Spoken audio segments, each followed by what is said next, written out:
This is episode 86 of Teacher Approved. You're listening to Teacher Approved, the podcast helping educators elevate what matters and simplify the rest. I'm Heidi. And I'm Emily. We're the creators behind Second Story Window, where we give research-based and teacher-approved strategies that make teaching less stressful and more effective. You can check out the show notes and resources from each episode at secondstorywindow.net. We're so glad you're tuning in today. Let's get to the show. Thanks for joining us today for Teacher Approved Tips, a special series from the Teacher Approved podcast. Every Thursday, we're bringing you a weekly bonus episode highlighting new and favorite Teacher Approved tips from us and other amazing educators. Today, though, you just have us. Today's tip is choose a one-word theme. I don't need to tell you teachers how stressful back-to-school season is, but despite the stress, one thing I really love about a new school year is the feeling of a fresh start. Yeah, I am always convinced that this will be the year. I'm finally going to figure out how to love teaching writing, and this will be the year that I have the perfect sequence of math lessons, and there will be zero piles of clutter that collect on my desk. Hey, it might be, so you should believe that. For teachers, it's really easy to go hard on the new year, new me feeling that we usually associate with January. But let's be honest, by the end of September, I am still my same old self with the sneaky piles of clutter. And even though there were some improvements, overall, I usually felt like a failure because my ideal self just couldn't match the complex realities of my real teacher life. And that is the problem with making those big, sweeping goals. Sometimes we end up white-knuckling our way through and feeling miserable, or we let things slide and we feel disappointed. Or we just give up altogether and feel defeated. Those outcomes can make it easy to think that it's better to not make any goals at all. At least that way we aren't setting ourselves up for failure, right? But, of course, the downside of not working toward anything is being stuck with whatever happens to come your way. And that's not a recipe for happiness. No. So the solution isn't no goals. It's just setting the right goals. So instead of great big back to school goals, we want gentle, adapt to your real life goals. And if you have been burned by failed goals before, like I have, maybe you don't even want to think of this as making a goal as much as you're setting an intention. Yeah, I think that's more how I think of this. So you're going to lay the foundation for the way you want your life to look in this next season.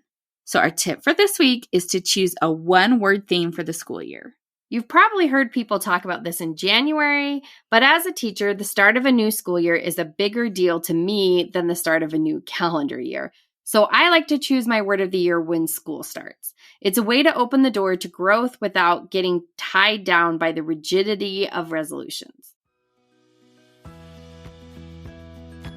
Hey there, teacher friend. Do you have a question or concern that could use a teacher-approved solution? We'd love to help you out by answering your question here on the podcast. You can submit your questions to hello@secondstorywindow.net and put podcast question in your subject line. We can't wait to hear what's on your mind.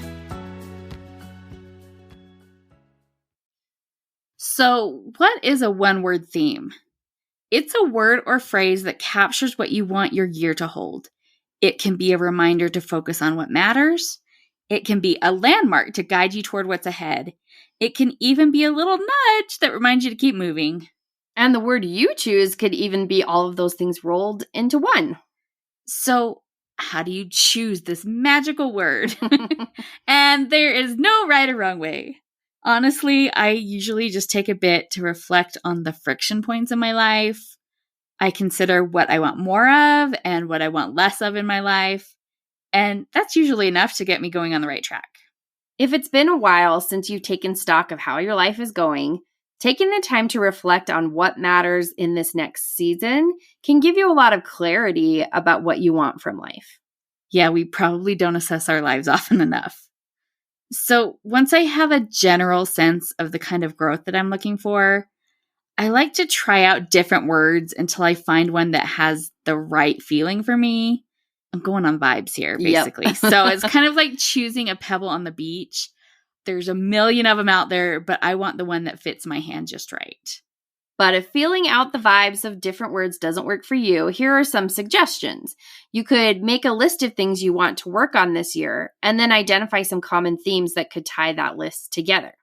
You can also make a list of words that speak to how you want your year to feel, and then choose one of the words that feels good to you. And another option is to think about what kind of person you want to be, and then write down words that describe that person, and that gives you a great word bank to choose from. And if you Google it, you will find lists of lots of one-word themes that other people have chosen. A lot of times that will get me inspired to pick something. And one way you'll know if you've chosen the right word is to ask yourself if you are interested or if you are committed. If you're just interested, you'll probably end up making excuses instead of putting in effort. But if you're committed, you're more willing to do whatever it takes to bring that word into your life. But you do want to avoid the trap of choosing the word that you think you should choose instead of choosing the word that will best serve you. Yeah, you want a theme that is helping you move forward, but not something that is trying to force you down a path that doesn't fit you or doesn't feel right. And I fell into that trap for several years, trying to choose the word that was going to make everything better instead of the word that actually fit my life. Yep.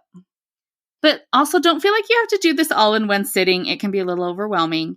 So it may take a few days to find something that really resonates for you.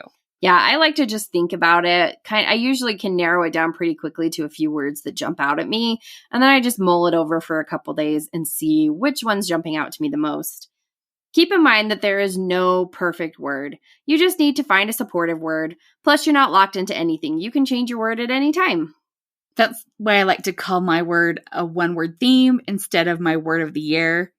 It frees me to change at any point if my word isn't aligned with what's happening in my current life at that point. Yes, lots of flexibility there. Do you set a one-word theme for the school year? We'd love to hear what you choose and why. So come share your thoughts on this in our Teacher Approved Facebook group. That's it for today's episode. Consider setting a one-word theme to give yourself a gentle start to the beginning of the school year. We hope you enjoyed this episode of Teacher Approved. I'm Heidi. And I'm Emily. Thank you for listening. Be sure to follow or subscribe in your podcast app so that you never miss an episode. You can connect with us and other teachers in the Teacher Approved Facebook group. We'll see you here next week. Bye for now. Bye.